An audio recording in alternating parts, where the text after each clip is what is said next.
अस्सलाम वालेकुम मुअज़्ज़िज़ वालिदैन।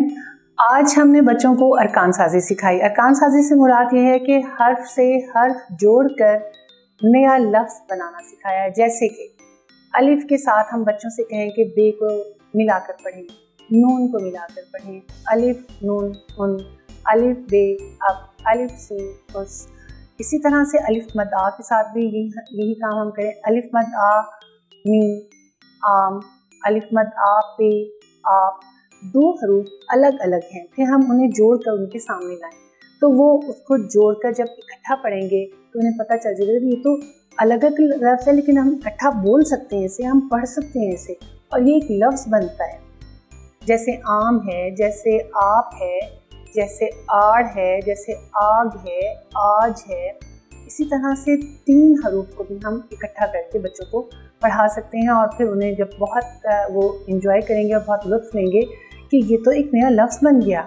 मिसाल के तौर पर अलिफ के साथ हम जोड़ लेते हैं बे और दाल को, अबद, अलिफ बे दाल बद अबद, अलिफ जे लाम अज़ल।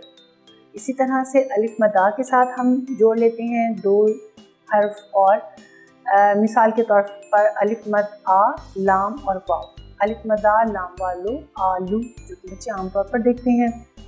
आ पा, अलिफ मदा पे लिफ पा। हम इतना ही बोलेंगे तो बच्चे को खुद ही उसकी आवाज़ से ही पता चल जाएगा कि ये कौन सा हर्फ बना है। अलिफ मदा लाम वालो आलू, बच्चा खुद बोलेगा। अलिफ मदा पे लिफ पा आ पा। हमारी ऐसे जोड़ से ये फ़ायदा होगा कि हम अभी जोड़ कर रहे होंगे और बच्चे को इसकी आवाज़ से पता चल जाएगा कि ये लफ्ज़ कैसे बनेगा। लफ्ज़ की उठान हमने उनको सिखानी है, लफ्ज़ की पहचान, लफ्ज़ कैसे बनते हैं, जोड़ और तोड़।